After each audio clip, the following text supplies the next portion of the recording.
Germany is known for its quality of research. While going for a Ph.D., one often faces a dilemma between a Ph.D. at a university and a Ph.D. in the industry. I am your host Paras Mehta, and today on India to Germany, we speak with Dr. Ajay Pai about the application procedure for a Ph.D. in the industry in Germany and how to increase your chances of selection. Ajay is working as a senior staff application engineer at Infineon Technologies. Infineon Technologies was also the industry partner in his PhD in the area of automotive power electronics. Prior to that, he did his master's at RWTH Aachen University and his bachelor's at NIT Karnataka in India.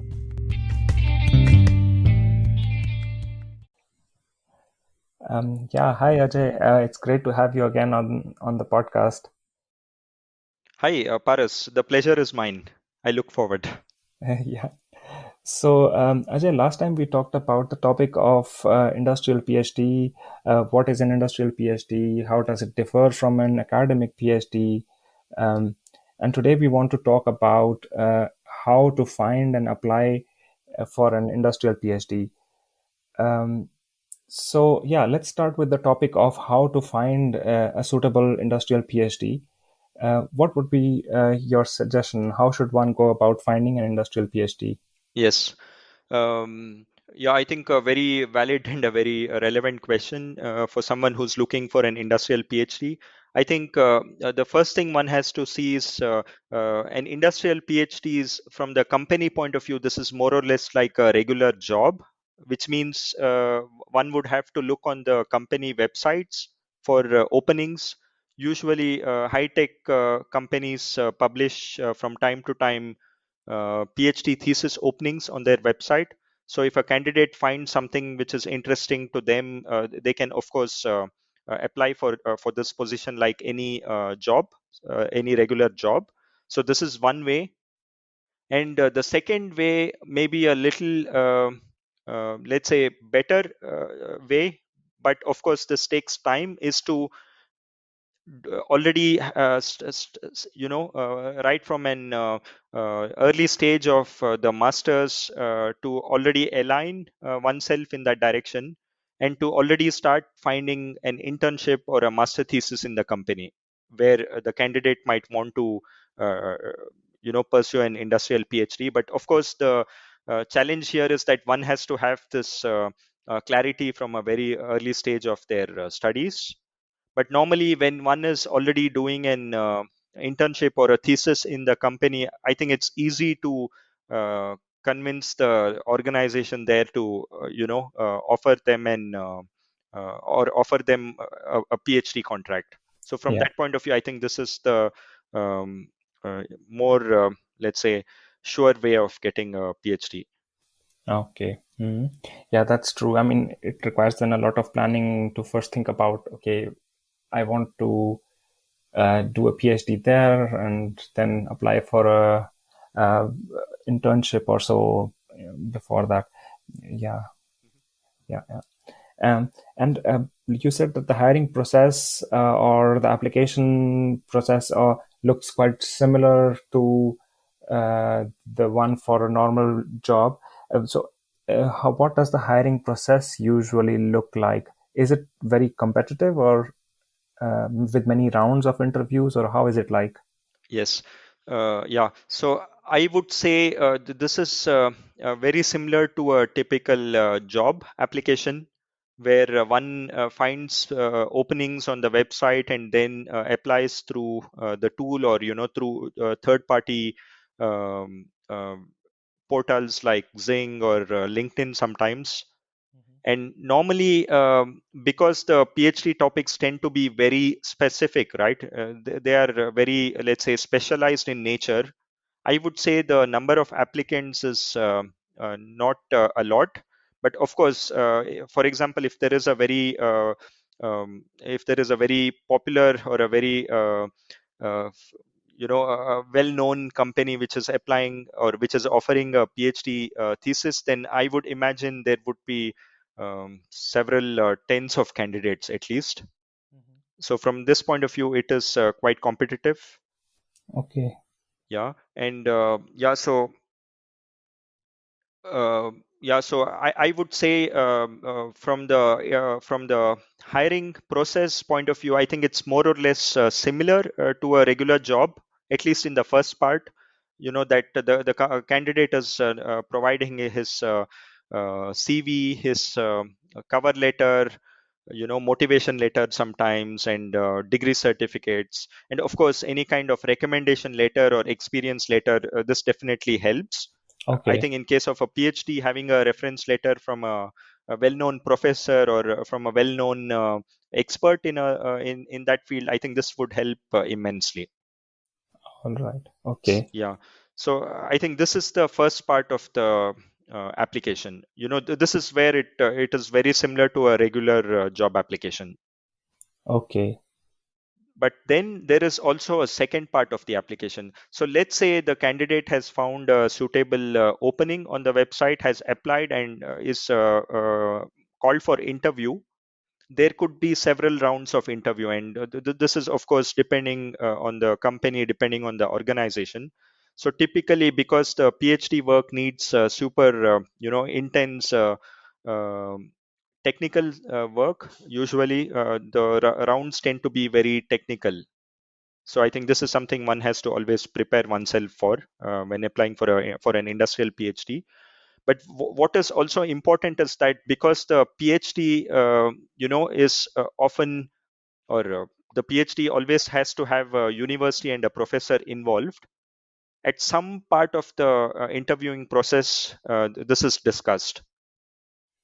So Okay. this means either the company actively is asking the candidate, do you have a certain professor or a university in mind in case you are offered this position, or the candidate is himself asking the company on this topic.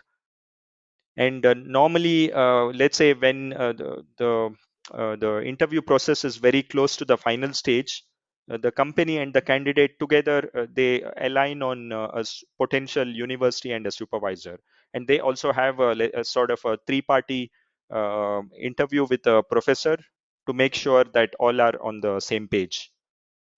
Okay. All right. And do you think it has an advantage, or that it makes the chances of selection higher if the candidate already has someone uh, as a professor who will supervise his or her thesis? Yes, I think it does. Let's say, for example, there is a certain professor who has a very good relationship with the industry, from maybe previous projects or, some kind of exchange. And let's say the candidate is already, or the professor has already sort of expressed his willingness to supervise this thesis or a potential thesis. And maybe if this is the case, it makes things easier also for the company because of two things. First thing is, when a professor is willing already to support a thesis, it means that the professor has some sort of confidence on the candidate. Maybe he knows him from his previous work or some kind of project, and this could be seen as a sort of or it could be seen positively. So this is the first thing, and the second thing is, PhD is also about building a relationship with the university and the professor. So if this is already given at the early stage of the interview, I think this is definitely helping the candidate to make it Okay. easier for the next rounds. All right. So actually, it's a lot also about, or not maybe a lot, but it's also a little bit about bringing like these three stakeholders together. So you yourself, and then you have to discuss with the university and the company, and kind of agree on, yeah, what should be the topic, and also maybe how should the PhD look like, how should it proceed, and things like that, right? Because it has Yes. to be suitable for both the parties, both the university and the company. Yes, I think this is a very, very important question. I think this is one part where the candidates have to be really very, very clear and have a proper alignment both with the university and with the company. First of all, I think the scope of the topic should be well defined. Yeah, normally it's not. I mean, the topic is not very well defined, let's say to the last word. This is clear, but at least they should know what, or they should know at least a direction, a proper direction for the thesis, and also a certain framework in which the topic could be. So I think this is very important to clarify with the company and with the university, first thing. And second thing is, one should also make sure, that one fits from the point of view of, the qualifying requirements at the university. I think these things have to be very clearly, these things have to be clarified before taking or before finalizing the contract and embarking on this journey. Okay. Yeah, that's very important. And from the side of the company, how do you think they decide which kind of candidate they should hire or not hire? So, what are the hiring criteria like usually? Yeah. So I think first thing in a PhD, a lot of times people say PhD is not a normal job. It's much more than that. This means it needs a lot of motivation, perseverance, patience, hard work for several years together. So this is not like a normal job. So therefore, the first thing any hiring manager would look for is, I think, very strong motivation. I think if the candidate can convince the hiring manager on why he is motivated to do a PhD in such and such topic, I think the job is more or less half done already. Oh, okay. And this motivation, they should maybe show this through something like the cover letter in their application. Yes, yes. So let's say during the application process, I think this has to be visible from the application documents. So, like you said, from the motivation letter, maybe some projects which they have done in the university. So anything that could demonstrate that the candidate is interested in research, he's interested in pursuing some topic and really getting to the depth of it. I think this is very important. Okay. But Yes. Mhm. yeah, additionally, I think managers would also look for, I think a fundamental part of the PhD is to, of course, conduct independent research. And this means also the ability to break down complex problems into smaller work packages. And also very good analytical skills and, of course, good documentation skills as well. And these things the company finds out through the interviews, for example. Yes, yes. For example, it could also be that one part of the interview could be where a candidate is actually asked to present his master thesis, for example, to a group of employees from that company who are who are able to judge that topic. And maybe the candidate is asked a lot of questions, and I think from this it is easy to see what was the depth to which the candidate indulged himself in this thesis. Mm. Yeah, yeah, true. Yeah, and so we talked about the motivation letter. Do you think there is a good way to structure the motivation letter to make sure that it comes across that you are very well motivated? Or are there any good, maybe if you have some good sample motivation letters that maybe are would be useful for our listeners? Yes, yeah. So I think I can definitely try to find something which may benefit the audience. So I can do this offline. So one, I think, tip, at least I would give, is to be as short and concise as possible in the motivation letter. I think no one wants to really read or read several pages of text. This is the first important thing. But the main thing is that I think more than attributing the or more than writing attributes about oneself, I think the candidate should really justify or give examples of those attributes. Instead of saying, for example, I'm very motivated to work in a certain field, let's say data science, for example, the candidate should really give examples of what kind of projects he had done, let's say during his bachelor's or master's. I think that is very important to really demonstrate his or her motivation rather than just mentioning that he's very motivated, for example. Yeah, yeah. So kind of like back it up with evidence, let's say. Exactly, exactly. Okay. So let's say that I have looked for positions online on the websites of usually, I guess, big companies in my area of interest. And then I find a position of interest and then I apply there with these documents that you just suggested. Hmm. How high are the chances of selection after this, or Yeah. how many positions do you think I need to apply for before I get one offer? Yeah. Yeah, so this is a very relevant question, but also, a very, let's say, subjective question uh, because normally, like I mentioned, the topics tend to be very specialized. So this means that the topic is super specialized, and maybe, there are not hundreds of people applying to this position. So from that point of view, the chances are higher. But then one should always remember that in the end, it's one candidate who's selected for this position. True. Mm. Which means even if, let's say, 10 people are applying and 9 people are rejected, it's still for those 9 people, it's a job they or it's an offer they couldn't get. Yeah.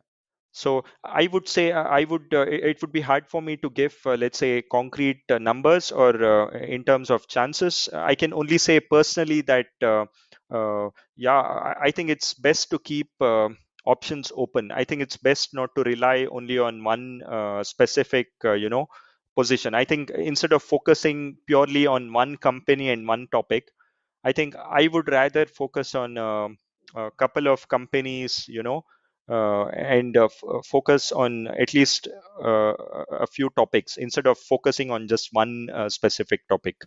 All right. I Okay. think this is very important because PhD positions are, if you compare regular jobs to PhD positions in a company, I would say the ratio is really small. Even in high tech companies, I would say this is something like less than 5%. Okay. Mm. Yeah. Yeah. So one has to keep this in mind. And I think if one is really, really keen on pursuing a PhD, I think the chances are higher of landing a PhD in the in a university than in an industry, because universities publish more PhD openings than industry. Okay. So I think one really has to keep all options open. Okay. And when like an organization like a company publishes an opening for a PhD, do they already specify the exact topic, or do they specify like is it a general opening, or is it like an opening in a specific area within a specific branch of the company? Yes. Okay. Yeah. So normally, I think at least personally, I think this is this is one of the differences between an academic PhD and in an industrial PhD. In the industry, I think when they or when they have a certain PhD opening, right? I think the company knows quite well what they want to get out of this PhD, So from that point of view, I think the topics are much less open-ended than in the universities. Okay. So I think the company really knows what should be the outcome of the PhD. For one example could be, let's say, in a certain technology they want to solve some existing problems, let's say to do with production or to do with reliability, for example. Mhm. So normally this is maybe this is not shown on the let's say in the job opening, because then this is somehow public. But Mhm. then in a couple of rounds of interview, I think the company would explain this to the candidate as to, the goal of the PhD would be to overcome certain, let's say, production challenges, for example, or certain technological challenges. I think this would be very well and clearly defined. Okay. So from that point of view, I would say it would be quite precise. But of course, because PhD is a topic which has to be researched for 5 years, and maybe in those 5 years time, the candidate might find that, okay, this topic is no more relevant for a PhD. Yeah. So from that point of view, it's good to keep a little flexibility in the title, Yeah. in the Okay. topic. Mm. Yeah, actually, that's yeah. On the one hand, I think it is kind of makes things a little bit less flexible for the candidate, because then you already have something like and you have to restrict yourself there. But on the other hand, yeah, from personal experience, I feel like finding a PhD topic is like one of the hardest problems in a Yes. PhD. So it Yes. also, yeah, I feel it also makes life a lot easier. Yes, that's fully true. I fully support that. Yeah. Yeah. So, yeah, do you have some suggestions or some tips for people who want to go for an industrial PhD in Germany? Yeah. I think first of all, one should really try to, see, really try to check and convince oneself as to why they would like to pursue an industrial PhD, or for that matter, even why do they want to pursue a PhD in the first place? I think this is the first thing.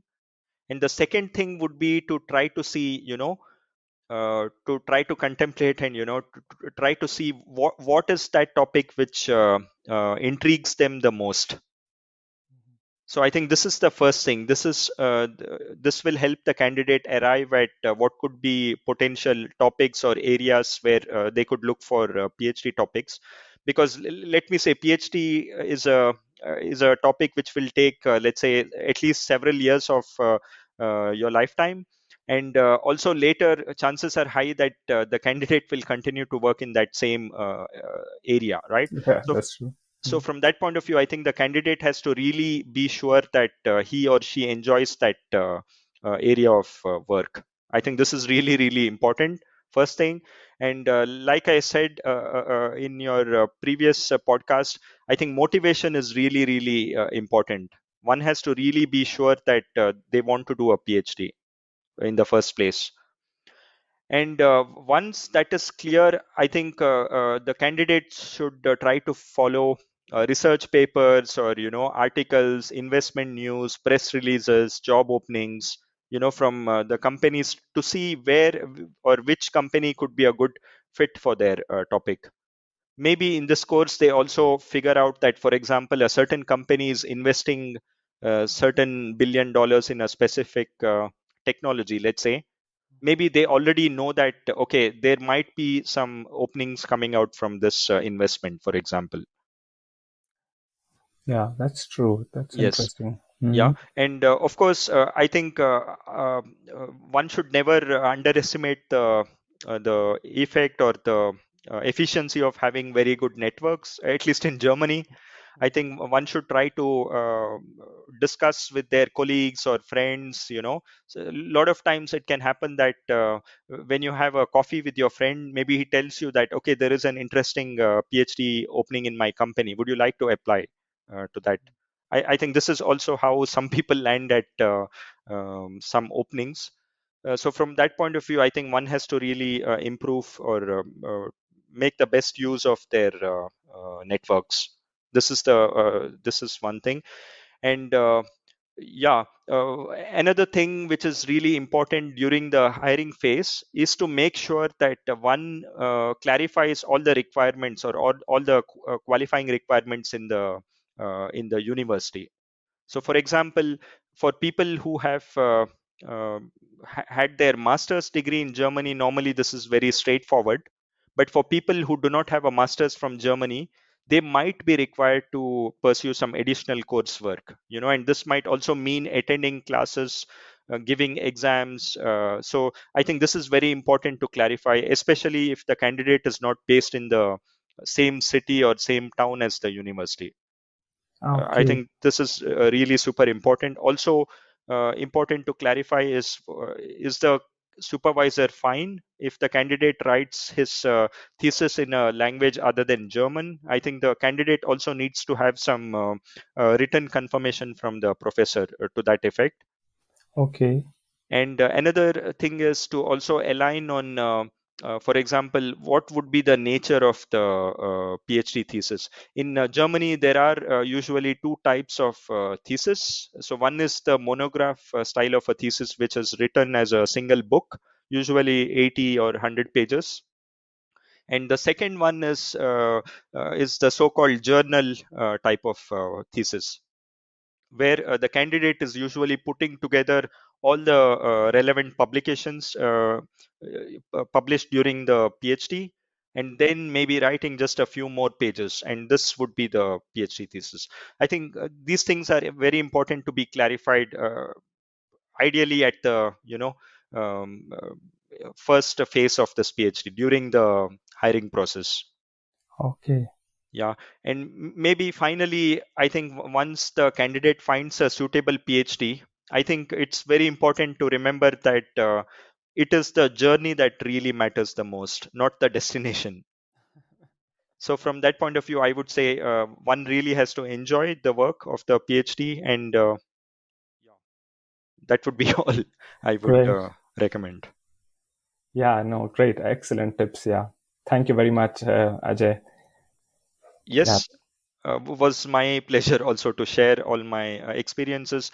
I hope this will really help at least some candidates out there who are looking for an industrial PhD, or still trying to make up their mind which way to go. yeah, yeah. I'm sure. I'm sure it will be very helpful. Yeah, that's all, folks. Thank you for listening. Remember to subscribe to our podcast and check out our blog on indiatogermany.com. See you in the next episode.